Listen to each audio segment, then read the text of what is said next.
Terima kasih. Baik, terima kasih Bung Nurudin. Ya, suara saya terdengar ya? Terdengar. Cukup baik. Ya, Iya. terdengar.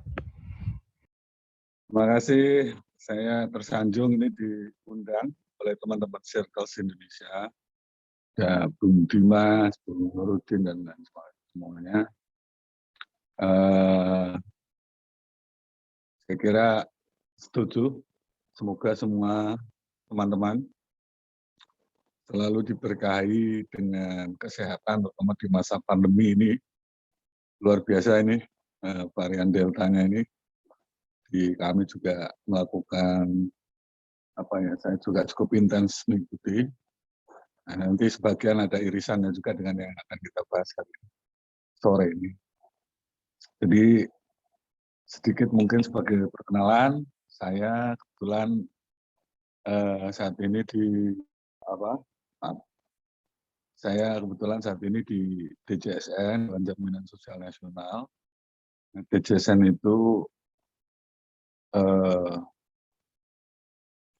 itu satu lembaga yang dibentuk oleh mandat undang-undang tentang sistem jaminan sosial nasional,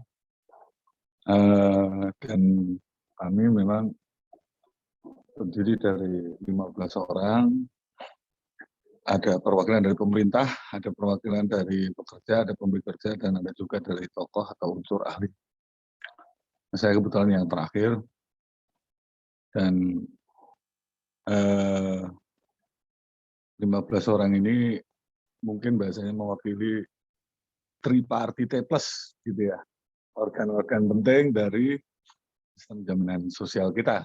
Jadi ada para pemangku kepentingan. Nah, kurang lebih ini diwakili, tadi ada 4 mata penjuru yang saya sampaikan tadi.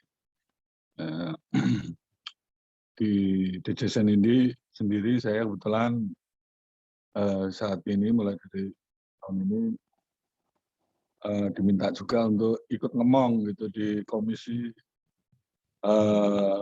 pemantauan, monitoring, dan evaluasi. Ada 2 komisi saat ini di Dewan Jaminan Sosial Nasional, 1 komisi kebijakan dan 1 komisi pengawasan. Jadi itu sedikit pengantar dulu. Mudah-mudahan hari ini sore ini lebih konsepnya ini sharing aja gitu, belajar bersama. Jadi ya ini cuma sekedar ada presentasi, sekedar memantik diskusi kita aja gitu. Tadi sudah saya sampaikan, saya boleh saya mulai dengan presentasi ini. Tadi sudah saya sampaikan, saya kebetulan diminta untuk ikut mengawasi saat ini untuk di komisi monitoring. Juga tadi sudah saya sampaikan salah satu wakil dari unsur kekuatan. Saya sendiri menamatkan sarjana di ekonomi dan studi lanjutan saya di kajian bidang ilmu politik. Boleh selanjutnya Mbak, mungkin. Ini singkat-singkat aja begitu ya. Ya, saya ingin memulai dari mungkin mengenal begitu ya, jaminan sosial itu sendiri. Tadi sudah disinggung, ada istilah welfare state, negara kesejahteraan gitu ya, pasca Perang Dunia dan lain sebagainya. Nah, istilah jaminan sosial ini sendiri sebenarnya bagian yang lebih komprehensif, sering itu disebutnya perlindungan sosial. Jadi, perlindungan ini intinya ada 2 sebenarnya. Ada yang menjamin, ada yang membantu. Nah, kebetulan malam ini kita mendiskusikan yang menjamin gitu ya. Nanti juga ada urusannya juga dengan membantu. Nah, tapi sekedar pengantar saja mungkin. Nah, jaminan sosial ini yang sebelah kiri ini. Nah, ini salah satu bentuk perlindungan sosial untuk menjamin seluruh rakyat dapat memenuhi kebutuhan dasar hidupnya yang layak. Ini sesuai undang-undang juga gitu ya. Berupaya menjamin dirinya sebagai warga negara beserta anggota keluarganya. Nah, adapun bedanya dengan bantuan sosial itu eh, bentuk dukungan atau investasi sumber daya begitu ya, yang ditujukan kepada sekelompok individu warga yang berisiko dan umumnya miskin gitu ya, untuk mencegah mereka jatuh lebih dalam di bawah garis kemiskinan. Nah, kalau dia jatuh lebih dalam di bawah garis kemiskinan, dia menjadi tidak bermartabat. Gitu. Nah, ini fungsinya ada dua. Nah, kalau jaminan sosial ini berupaya terus-menerus menjaga warga negara itu selalu bisa hidup layak, bermartabat, gitu ya, dignity. Gitu ya. Nah, bantuan sosial ini masuk manakala ada periode-periode tertentu gimana satu orang itu atau penduduk atau warga negara itu mengalami kondisi atau situasi yang memerlukan bantuan, pertolongan. Maka dia bedanya ya bantuan sosial ini biasanya temporer juga. Nah, keduanya saya kira berhubungan dengan kebijakan dan program, dan ini sesungguhnya juga secara luas berhubungan dengan cara pandang pemerintah atau administrasi pemerintahan saat ini atau di satu rejim ataupun di negara-negara itu memandang kebijakan dan program pembangunan sosial mereka secara menyeluruh. Jadi ada yang misalnya itu di beberapa negara tadi disinggung, Jerman, di Inggris, di Amerika, itu juga dipengaruhi oleh watak atau ideologi ya, mungkin dari negara-negara tersebut. Bisa saja di beberapa negara dengan sistem atau perspektif sosialnya yang kuat, peran negara atau hadirnya negara itu sangat dominan. Katakanlah program maupun kebijakannya produksi oleh negara, programnya juga didanai oleh negara. Jadi campur tangan negaranya cukup kuat begitu ya, sehingga peran atau dukungan dalam hal ini mungkin pendanaan negaranya juga sangat kuat. Nah, tapi juga ada negara-negara yang memang secara ini cara pandangnya mungkin melihat itu kepada sektor publik itu kepada peran-peran dari warga masyarakat sendiri atau mekanisme pasar gitu ya. Banyak sering kita dengar istilah itu you got what you pay gitu. Itu artinya bahwa apa yang didapatkan itu adalah tergantung apa yang orang bisa bayar. Di market tersedia banyak lembaga asuransi swasta gitu ya yang memberikan opsi-opsi. Nah, namun setidaknya ada satu intensi bahwa tadi corak maupun latar belakang dan lain sebagainya itu baik jaminan sosial ataupun bantuan sosial itu berupaya untuk melindungi setiap orang warga negara dari potensi kemiskinan dan kerentanan. Jadi vulnerability atau resiko-resiko tadi. Nah, dan berupaya melindungi ketika terjadi hal-hal yang mengakibatkan hilang atau berkurangnya pendapatan karena sakit, misalnya sakit kan nggak bisa bekerja, gitu. Kayak sekarang nih pandemi COVID gitu ya. Wah ini ada yang sakit, sakit terus gimana?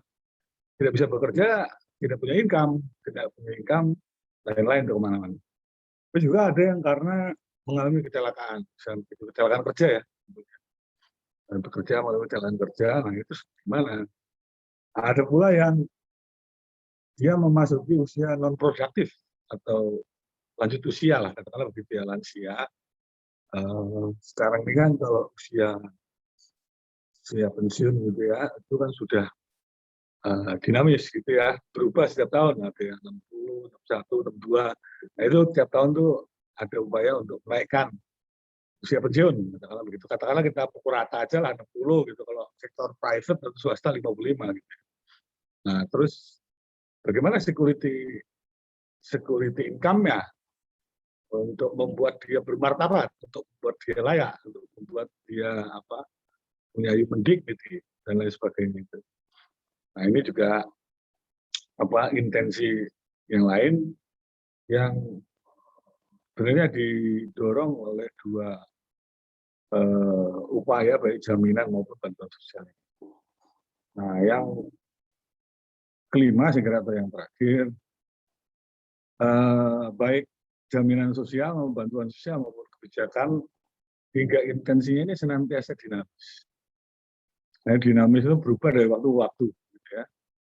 Dia melahirkan pendekatan, tujuan-tujuan baru, adaptif, inovatif, dan mungkin juga tergantung dengan kebijakan-kebijakan yang lain atau berhubungan dengan kebijakan yang lain.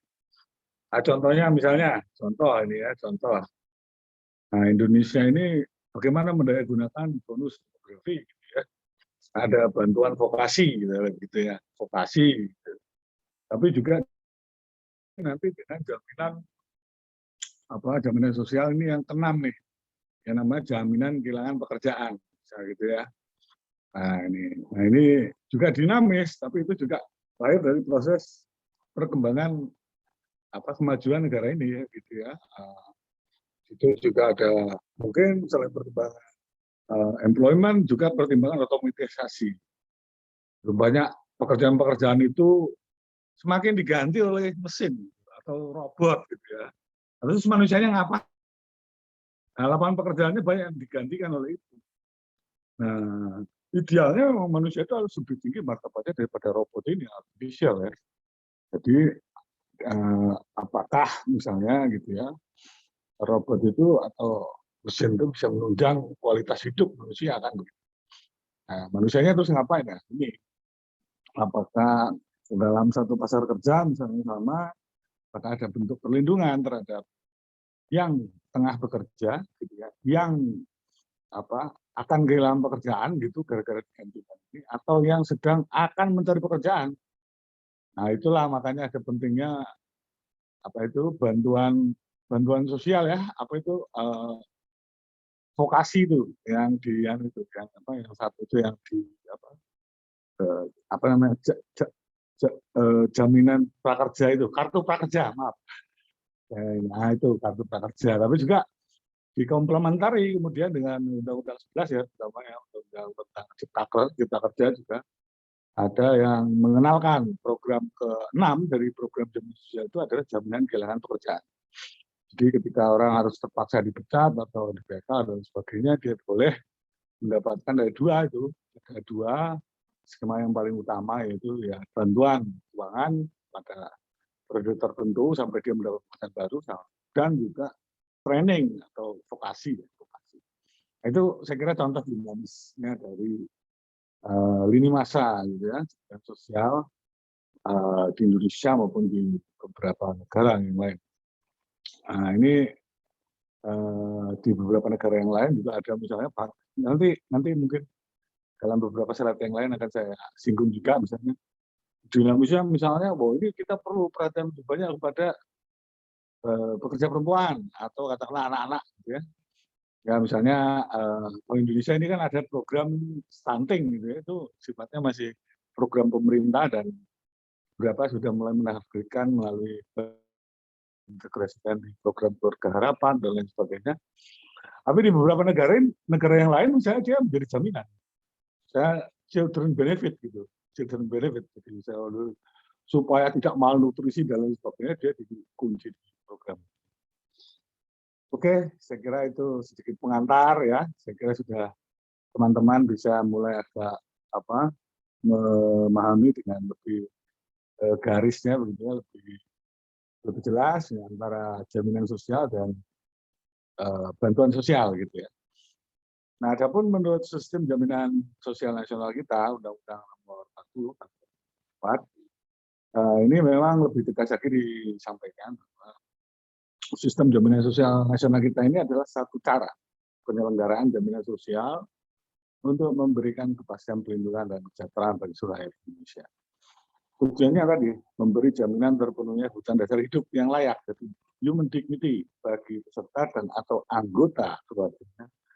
Manakala terjadi hal-hal yang dapat menyebabkan hilang atau berkurang pendapatan income ya, karena sakit, kecelakaan kerja maupun usia unproduktif gitu ya, usia lanjut lansia gitu, pensiun maupun meninggal dunia, itu kita kenal jaminan kematian. Nah kalau menurut Undang-Undang 1945 pasal 28H ayat 3 Jaminan sosial ini merupakan hak konstitusional karena negara menjamin, gitu. Negara menjamin dan untuk memastikan tadi human dignity, dignity dari warga negaranya, gitu. Ini kategorinya constitutional right, gitu. Dan di pasal 28, sebenarnya ini yang kita bisa lihat sebagai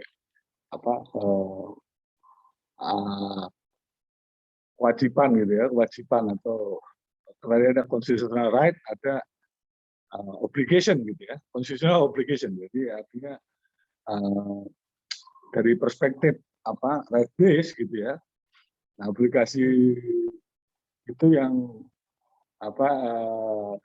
diterjemahkan melalui pengembangan sistem jaminan sosial bagi seluruh rakyat, memberdayakan masyarakat yang lemah dan tidak mampu sesuai dengan martabat kemanusiaannya.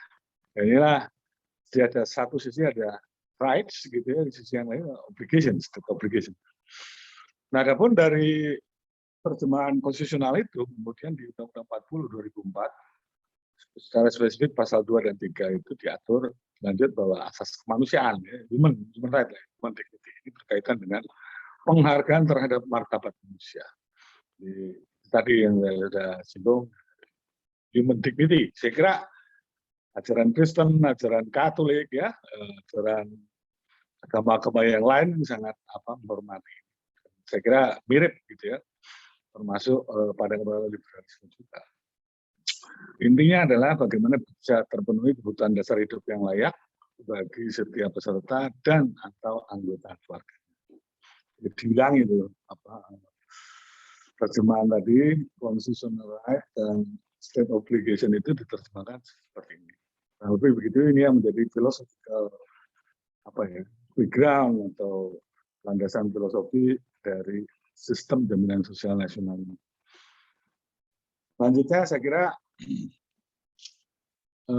dari tadi landasan konstitusional diterjemahkan kemudian menurut Undang-Undang Nomor 40 juga tahun 2004, sistem jaminan sosial ini memiliki 3 asas. Boleh di slide berikutnya mungkin, Mbak atau Mas? Nah, 3 asas ini, yang pertama mengenai keadilan sosial bagi seluruh rakyat Indonesia. Yang kedua soal manfaat dan yang ketiga soal kemanusiaan, kemanusiaan. Dan di Undang-Undang 40 juga dikenalkan 9 prinsip, yaitu gotong royong, terbuka, hati-hati, accountability, gitu, portability, perpindahan, gitu ya, kepesertaan yang bersifat wajib dan amanat dan hasil itu sebesar-besarnya kepentingan peserta. Nah, ini saat ini Undang-Undang 40 sendiri sebenarnya masih menyebut 5 ya. 5 program, yaitu 1 jaminan kesehatan, 4 jaminan ketenagakerjaan. Tapi karena ada dikenalkan konsep di Undang-Undang 11 Ciptaker yang disebut dengan jaminan kehilangan pekerjaan. Jadi Indonesia tadi dengan perkembangan dinamis itu, gitu ya, sudah saya singgung di depan, dan saat ini kurang lebih memiliki 6 program sistem jaminan sosial itu. Boleh selanjutnya? Nah, apa saja itu? Nah, ini yang tadi sudah saya singgung. 1 mengenai jaminan kesehatan nasional, ini dijalankan oleh BPJS Kesehatan, ya, kesehatan. Nah, selebihnya ada 5 yang lain ini dijalankan oleh BPJS Ketenagakerjaan. Nah, saat ini sedang dirumuskan sebenarnya yang saya kuningin itu jaminan kehilangan pekerjaan ini karena Undang-Undang Ciptaker yang baru, ya. Itu nanti jadi tambahan, katakanlah begitu, dan saya juga harapan akan terintegrasi, gitu ya, mulai terintegrasi antara jaminan kehilangan nasional, kesehatan nasional dengan jaminan ketenagakerjaan. Tapi yang existing ini bisa saya katakan bahwa 1 dijalankan oleh BPJS Kesehatan, yang paling kiri atas, jaminan kesehatan nasional, dan 4 dijalankan oleh BPJS Ketenagakerjaan, dan 1 lagi kemungkinan dijalankan oleh BPJS Ketenagakerjaan. Nah, dalam konteks tersebut, di dalam Undang-Undang 40 juga di pasal 19 disebutkan penjelasan terhadap pasal 19 itu bahwa jaminan sosial itu dijalankan melalui prinsip asuransi sosial yang meliputi yang pertama itu gotong royong. Jadi yang kaya membantu yang miskin gitu, yang sehat membantu yang sakit, yang tua menolong atau membantu yang muda, yang muda membantu yang tua gitu ya. Yang resiko tinggi resiko rendah membantu yang tinggi, itu sebaliknya lah kurang lebih begitu. Nah ini yang mendasari juga prinsip jaminan sosial. Jadi ada prinsip kegotong royongan. Yang kedua dia bersifat wajib, artinya berlaku universal, tidak selektif, tidak hanya bisa diikuti atau dimasuki oleh salah satu kelompok atau golongan tertentu saja, tapi semua bisa ikut gitu ya. Ada konsepsi universality dan iurannya didasarkan persentase upah dan penghasilan, serta dia bersifat nirlaba, dia tidak mencari untung bagi BPJS-nya, tapi mencari apapun itu perkembangan dana yang dikumpulkan oleh iuran itu harus kembali menjadi peningkatan manfaat bagi para pesertanya, itu anggota-anggotanya. Mungkin boleh dilanjutkan.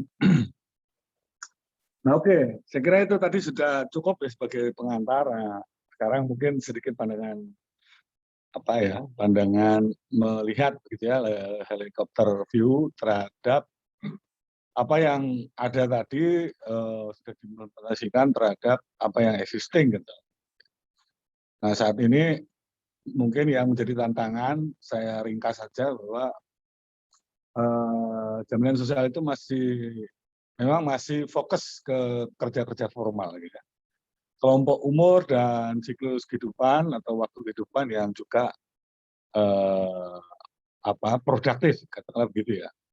Jadi pertama kita lihat dari sisi kepesertaannya, cakupan pesertaannya memang masih banyak itu terlalu formal, kalau begitu. Jadi sisi pesertanya kita 52 jutaan ya pekerja formal itu. Nah, itu sudah terregister kurang lebih ya, mungkin di situ artinya terhadap total potensi bekerja kita kata itu ya. Ya itu mungkin baru sekitar mencapai ya mungkin 50 atau 60% gitu ya dari potensi labor kita, pekerja kita. Kenapa? Karena memang dia melihat dari kepesertaan yang formal gitu. Artinya bahwa dari sisi cakupan jaminan sosial ini masih belum bisa terlalu mudah atau cukup mudah diakses oleh pekerja-pekerja sektor informal atau pekerja mandiri gitu ya, apalagi kelompok-kelompok perempuan misalnya kalau melihat jaminan hari tua misalnya, jaminan pensiun misalnya, kalau saya sering melihat tuh laporannya itu, memang ya keanggotaan perempuan itu cuma sepertiga gitu. Jadi kalau mereka nanti masuk lansia itu ya itu agak lebih berat ketimbang laki-laki gitu ya. Ya mungkin juga ini adalah pola dan kultur kebudayaan kita ya, yang breadwinner itu adalah laki-laki dan lain sebagainya. Yang kedua, saya kira ini juga ada terkait dengan celah perlindungan. Celah perlindungan ini kaitannya dengan tadi siklus kehidupan gitu ya. Kalau dia berupaya menjaga harkat martabat, memang ada beberapa yang mungkin memerlukan perhatian, tapi belum cukup ada programnya, katakanlah begitu. Misalnya ya tadi saya sempat singgung, kalau di Jerman itu ada child benefit gitu ya. Indonesia belum ada. Misalnya. Child benefit memastikan mereka nggak malnutrisi gitu anak-anaknya. Anak-anak Jerman tuh bisa nggak malnutrisi sehingga bisa jadi generasi yang bermartabat lah nanti kalau ini maksudnya tidak ada kekurangan gizi, tidak stunting dan lain sebagainya gitu ya. Dan juga ada yang terkait dengan ketika memasuki masa atau siklus kehidupan, sekolah misalnya, ataupun dia pasca sekolah misalnya gitu. Dulu di Inggris misalnya, Perdana Menteri Tony Blair itu punya, child child benefit gitu ya, child child child apa, child child, benefit scheme gitu ya, di mana nanti, disediakan dana bagi setiap anak di di Inggris gitu, ketika dia masuk umur 17, 18 tahun gitu ya, artinya sesudah SMA, dia punya tabungan. Nah, itu akan diserahkan kepada setiap orang itu yang masuk masa remaja itu, yang tabungannya itu tujuannya dua, satu dia bisa membuka usaha sendiri, atau dia bisa menggunakan itu untuk melanjutkan ke jenjang perguruan tinggi. Artinya negaranya sudah memenuhi kewajibannya sampai di pendidikan itu sampai di sekolah menengah atas gitu ya.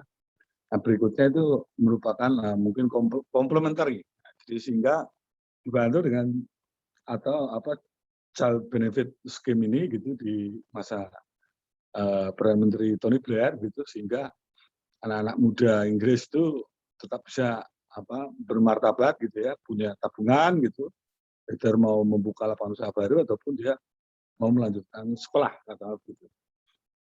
Nah, selanjutnya dari sisi demografi, dari demografi ini tantangan yang ada saat ini saya kira juga terhadap ini, kalau kita berkata terhadap Indonesia, memang kita juga menghadapi, adanya peningkatan usia harapan hidup, yang jauh lebih tinggi ya, pelan-pelan ya.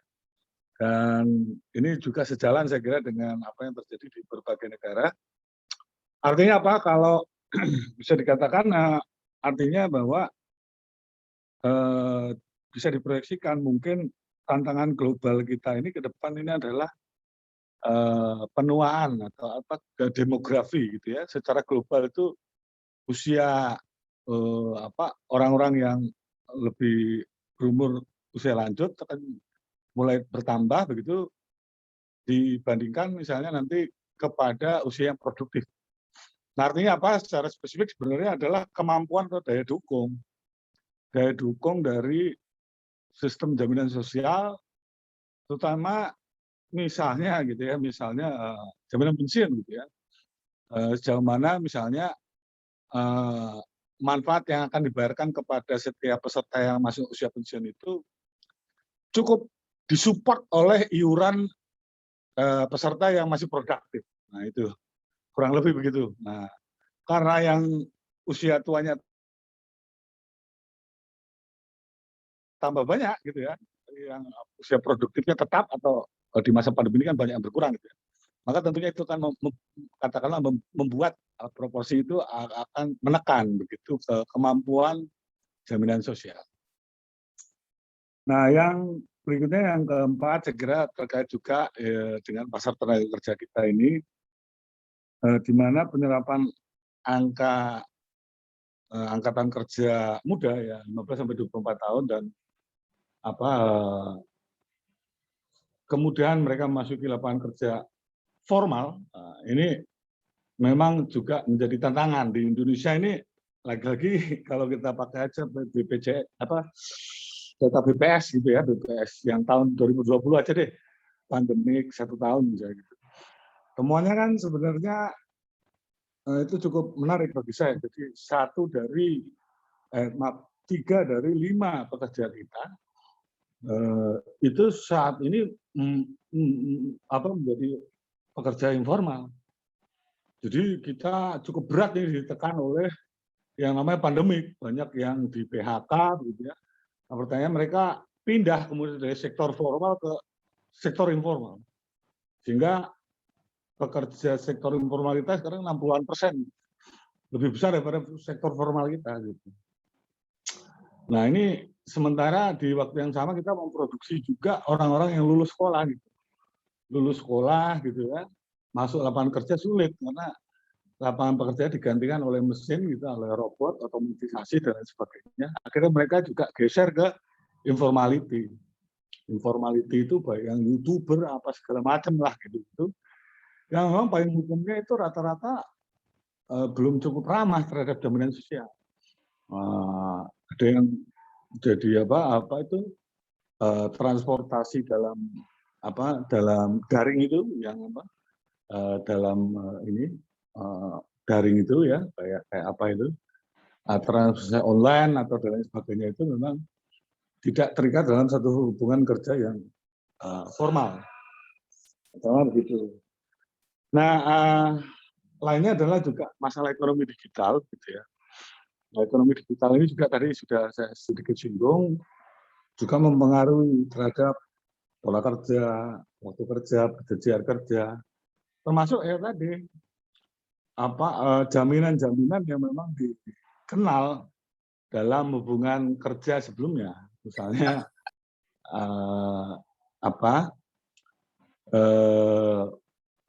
misalnya ya terkait dengan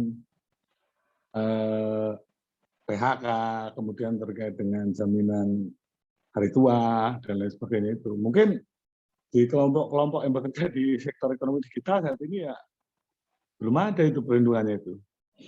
Nah itu tantangan saya kira. Selanjutnya juga masih ada lagi, mungkin ini saya sarikan aja tantangan saya. Selanjutnya tantangan-tantangan berikutnya juga kalau direfleksikan terhadap situasi kita saat ini di Indonesia, yang pasti ya ada hal yang lain, tapi kan tadi di kategori kelompok umur yang produktif gitu ya. Tadi sudah saya singgung anak, terus kemudian ada kelompok umur produktif, nah ini yang kelompok lansia. Nah yang lansia sendiri juga tadi yang sudah saya singgung masalah demografi, peningkatan angka harapan hidup gitu ya. Nah ini belum juga diimbangi sebenarnya dengan peningkatan kualitas pelayanan kesehatan gitu dan manfaat kesehatan yang lebih baik. Jadi kalau dibandingkan misalnya ya kita ini masih sandwich generation. Yang lansia disupport oleh sandwich generation gitu ya. Di yang kelas usia produktif itu mensupport juga selain anaknya tapi juga mensupport juga ke atas gitu ke orang tuanya gitu. Nah, karena apa? Karena mungkin memang jaminan sosial untuk mereka yang lansia tadi masih bersifat bantuan sosial. Jadi temporer gitu, untuk satu periode jangka tertentu dengan syarat-syarat dan sebagainya. Nah ini di beberapa negara misalnya ada konsepsi long term care. Wah, macam-macam sampai Prancis bisa atau negara lain itu menyediakan misalnya home care bagi lansia atau ada yang menyediakan layanan khusus dan lain sebagainya. Di Indonesia belum ada. Jadi memang ini juga perlu nanti kita tinjau selalu, terutama sesuai dengan perkembangan dan proyeksi demografi ini. Nah, ini 2030, 2035 sudah diingatkan. Nah, ini jumlah kelompok umur ini akan lumayan meningkat. Selanjutnya juga terkait dengan risiko ekstrim, bencana, gitu ya. Ini jaminan sosial yang ada saat ini memang juga belum melihat pada sisi ekstrim event atau kejadian seperti ini, bisa bencana gitu, sementara kita di ring of fire ya gitu ya, bencana setiap saat bisa ada gitu. Tapi kita mendekatnya dengan pendekatan bantuan. Jadi bantuan yang namanya itu jaduk itu, jatah hidup, misalnya kalau dia kena bencana gitu ya, Kementerian Sosial memberikan jaduk 500.000 atau berapa itu ada di situ aturannya, menolong sementara sampai nanti ada recovery dan sebagainya. Nah sebenarnya lesson learned dari pandemik ini cukup ini untuk memikirkan katakanlah begitu resiko-resiko seperti ini yang ekstrim gitu ya. Nah, intinya bagaimana sistem jaminan sosial itu bisa mendorong pemulihan yang lebih cepat terhadap dampak maupun antisipasi jika ada bencana atau risiko bencana di masa depan. Nah ini sebenarnya di beberapa negara misalnya mengembangkan ya secara khusus gitu. Jadi pandemic bond atau apa segala macam itu yang sifatnya itu insurance gitu ya bagi warga negaranya kalau terjadi risiko ekstrem ini. Nah, yang lain, tantangan yang lain juga beberapa kelompok dalam kelompok dalam masyarakat gitu ya, pekerjaan dalam masyarakat, contohnya pekerja migran gitu ya, ini tidak cukup banyak terlindungi oleh sistem jaminan sosial. Tantangannya mungkin karena mereka pekerja tapi bekerja di negara lain gitu. Nah, ini yang juga kita coba dorong begitu ya, bagaimana mereka itu juga bisa tetap dilindungi. Jadi ketika mereka sakit ataupun mereka mengalami kecelakaan kerja ataupun kematian, mereka itu terjamin sampai pulang ke rumah gitu ya, kembali ke rumahnya gitu. Nah, termasuk juga hal-hal yang berkaitan dengan jaminan hari tuanya. Nah, nanti kalau sudah tua, misalnya sudah selesai bekerja dari mana Malaysia atau dari mana itu, mereka juga bermartabat ketika mereka selesai bekerja sebagai pekerja migran ini. Nah, saat ini untuk jaminan kerja dan jaminan kematian memang sudah coba diupayakan begitu dan sudah dilindungi. Jaminan hari tua masih bersifat sukarela bagi pekerja migran kita. Adapun jaminan kesehatan misalnya menjadi tantangan, sehingga misalnya banyak didorong BPJS Ketenagakerjaan itu bekerja sama dengan seperti BPJS negara yang lain, sehingga bisa juga melindungi nih pekerja migran kita ketika mereka bekerja dan dapat sakit atau segala macam itu di Malaysia, di Brunei, di mana itu, di Hong Kong dan sebagainya itu. Nah, ini yang terus kita dorong supaya pekerja migran ini juga tetap terlindungi. Nah, yang lainnya saya kira tadi sudah saya singgung mengenai transisi teknologi, bahwa ini pergeseran di industri gitu ya, memerlukan mungkin juga banyak penyesuaian. Contoh misalnya ya tadi itu penyesuaian terhadap baik hubungan kerja ya, nah, tadi pekerjaan dalam daring itu transportasi publik kan, hubungan antara siapa majikan siapa pekerja itu nggak terlalu jelas misalnya gitu, atau misalnya hal-hal yang nanti mungkin bisa mempengaruhi hak mereka untuk mendapatkan jaminan perlindungan. Nah, ini yang mungkin memerlukan penyesuaian, memerlukan adaptasi kerangka hukum gitu ya, maupun aturan-aturan yang bisa kembali melindungi. Nah, yang terakhir saya kira juga tantangan-tantangan itu juga dipengaruhi oleh aspirasi zamannya gitu ya. Saat ini misalnya media sosial gitu ya, itu sudah semakin mengemuka 3 tahun terakhir ya terutama. Dan itu dibarengi oleh munculnya kelas baru gitu ya, kelas baru yang namanya kelas menengah gitu, menengah baru. Ini laporannya Bank Dunia misalnya 1 tahun yang lalu kalau nggak salah. Ini juga sudah memberi peringatan gitu untuk memperhatikan juga aspirasi dari kelompok kelas menengah ini, karena mereka muncul gitu sebagai satu kelompok sosial yang baru di tengah-tengah masyarakat kita, dan tentunya pasti punya aspirasi juga yang berkembang dinamis, termasuk terhadap program maupun jaminan sosial yang ada saat ini. Selanjutnya mungkin boleh Nah, Indonesia sendiri saya kira kalau bisa kembali ke tadi yang sudah kita singgung, memang kita ada kalau tadi tantangan terhadap sistem jaminan sosialnya ya mungkin lebih makro ya. Jadi makro tadi Indonesia ini tadi saya lihat juga ada chat gitu, ada yang nanya gitu. Ini kalau negara lain udah ada PPH Pak atau apa segala macam gitu. Ya, Indonesia kita ini masih middle income country. Jadi kalau ya itu benar bahwa memang ada beberapa negara yang lain itu menghubungkannya langsung dengan sistem perpajakan, taxation. Tapi di Indonesia ini masih tantangan ini. Karena apa? Karena saat ini rasio pembayar pajak kita itu ya masih aja tetap 11%. 11% bahkan turun sekarang itu 10%. Ini gara-gara pandemi ini mungkin bisa jadi 9% ini besok. Artinya apa? Dari semua total penduduk kita ini yang bekerja, yang membayar pajak itu sekitar itu.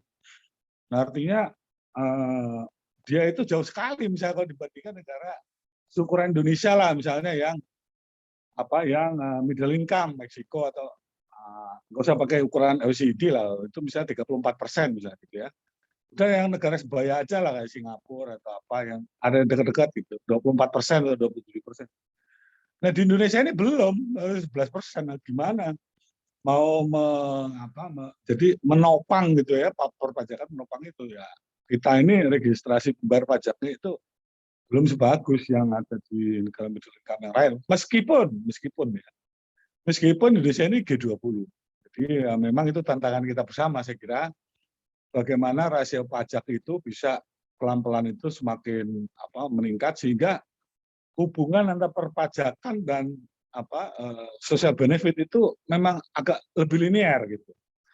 Nah, saat ini kita memang juga selain tadi soal perpajakan, kita juga didera gitu oleh masalah ketimpangan juga, income inequality gitu ya.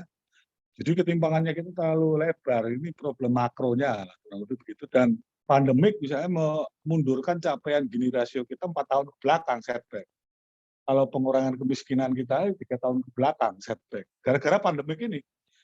Nah kalau ketenaga kerjaan kita 12 tahun ke belakang, di masalah ketenaga kerjaan kita itu 12 tahun ke belakang, jadi sebelum Jokowi memimpin itu, sekarang balik lagi itu masalahnya nih.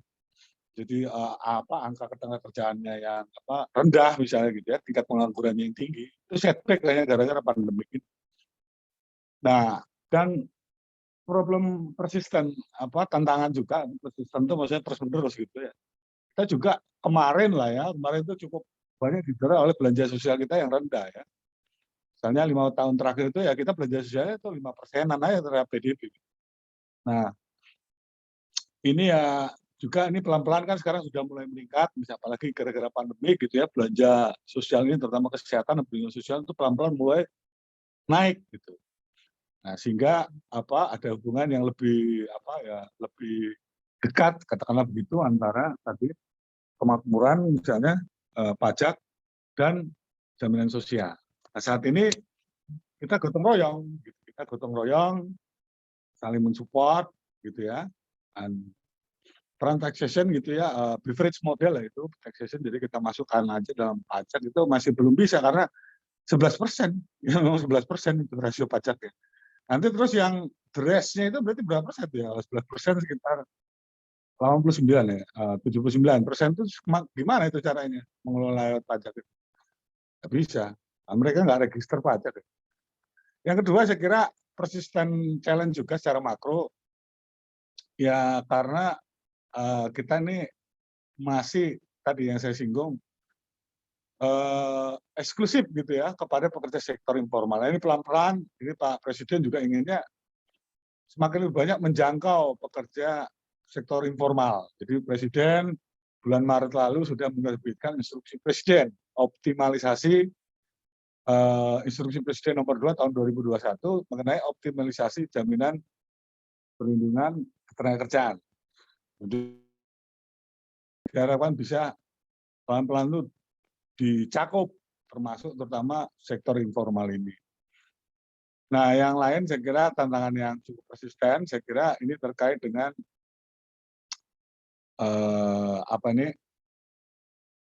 window atau narrow window gitu kan. Yang tadi sudah sebelumnya saya sampaikan bahwa memang basically kita masih mencakup di jaminan kesehatan dan ketenagakerjaan. Di yang lain-lain misalnya seperti child benefit, apalagi misalnya ada juga itu kalau di beberapa negara tertentu misalnya untuk perempuan dan dia maternity insurance katakanlah begitu ya, ketika dia nanti mau melahirkan dia ada jaminan untuk kelahiran itu. Nah, kita belum ada. Jadi kita memang masih dua aja gitu ya, satu kesehatan, satu ketenagakerjaan.